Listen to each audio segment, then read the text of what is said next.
যোৰহাটত অবৈধভাৱে সৰবৰাহ কৰা গোধন জব্দ ৩ জনক আটক।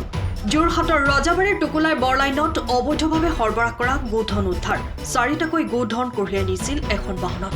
যোৰহাটৰ ৰজাবাৰীৰ টুকুলাই বৰলাইনৰ পৰা ৰজা মৈদামলৈ নি আছিল গোধন কেইটা। বাগানৰ ৰাজ্যে উদ্ধাৰ কৰি খবৰ দিয়ে সৰ্ববন্ধু পাৰ্থ সাৰথী হাজৰিকাক। পৰৱৰ্তী সময়ত চিনামৰা আৰক্ষীয়ে আটক কৰে ভাইজান আলীসহ ৩জনকৈ লোকক। ইফালে চুৰি গৰুৰ 2জনকৈও মালিকী পক্ষ ওলাইছে বুলি জানিব পৰা গৈছে। মই ইয়াৰ বুলি ভাবি আছো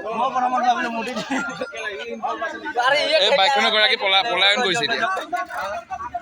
বৰ্তমানে বাইকখনৰ যি গৰাকী আছিলে আমি এতিয়া অলপ আগত গম পোৱা মতে তেখেতে বাইকখন ইয়াত এৰি থৈ পলায়ন কৰিছে।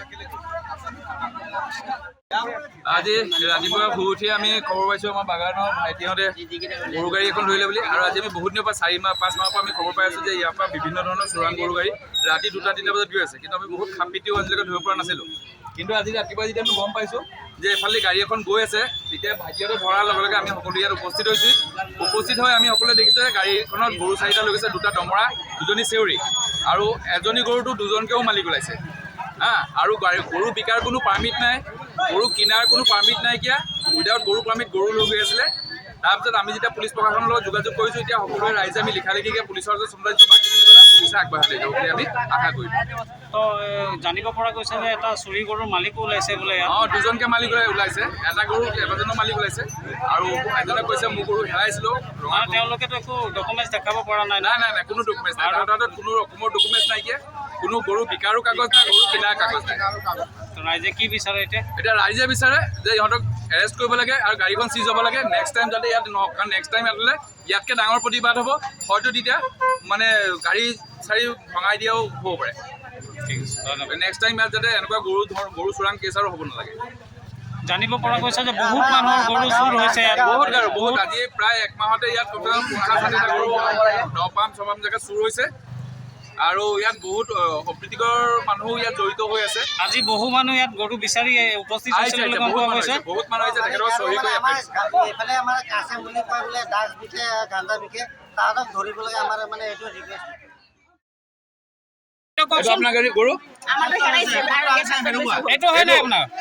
আমি কৈ দিওঁ আমাৰ ৰঙাটো তেওঁৰ গৰুটো চিনি পাইছে আৰু এতিয়া আমি চবেই মানুহ চাই আমাৰ ইয়াতে কাগজ দিলি নে গৰু বিকিলে? মই পুহিম বুলি ক'লে মই গৰুক দিছোঁ। এই বিকিলে বাইদেউ এইটো গৰু আপোনাৰ হয় নাই? এইটো গৰুটো আপোনাৰ হয় নাই? আমি কৈছোঁ আমাৰ হেৰাইছে। কিমান দিন হ'ল হেৰুৱা? কিমান দিন হ'ল? আৰু এক সপ্তাহ বেছি হ'ল। এক সপ্তাহ বেছি এই পুহিব দিছে বিকি দিছে। আন কেতিয়া লৈছে ভাই গৰুটো কি হ'ল? গৰুটা মই কিনাছি মই গৰুটা দিছে গৰুটা দিছে এটা ই বিক্রিয়া কি করতে ওটা তো মই না জানি। পুহিবলৈ দিছিলি? ইয়াক দিছে। পুহিবলৈ দিছিলি? কাক দিছিলে? নামটো কওক। ভাইজান ভাইজান আছে ইয়াত। ৬০০০ টকাত গৰুটো হয় ইয়াৰ পৰা ৬০০০ টকা দি মই কিনি লৈছোঁ হয়। আৰু মই নাজানো যে তেওঁৰ তো আপোনালোকে যে এতিয়া কৈ আছিলে গৰুকেইটা আমাৰ হয় চুৰি নহয় বুলি, কিন্তু এতিয়াতো মালিক ওলাইছে, কি ক'ব এতিয়া? এতিয়া চোৱা এটা মোৰ গৰু এক কজলাটো হয় আৰু সেইটো তেওঁৰ পৰা কিনি লৈছিলোঁ মই। এতিয়াতো চাওক এইজন মানুহটো মুছলিম মানুহে হয় নে নাই? এইটো এতিয়া কোনো ক'ব নোৱাৰে যে হিন্দু মানুহকেইটাই মুছলিম মানুহবিলাকে বিৰোধ কৰিব গৈছে। তেওঁৰ গৰু চুৰ হৈছিলে, তেওঁ এতিয়া বিচাৰি পাইছে, কি ক'ব আপুনি এতিয়া? এতিয়া এই যোনে যে চুৰুকাৰী সৰবৰাহ কৰিছে তাহাঁতক এৰেষ্ট কৰিব লাগে নাই পুলিচে? তেওঁলোকক এৰেষ্ট কৰিব লাগে। হয়। আৰু 2 নম্বৰ কথা কি, যোনে যদি চুৰি কৰোঁ বুলিকে বিকিছে হয় তেওঁক এৰেষ্ট কৰিব লাগে। ঠিক আছে।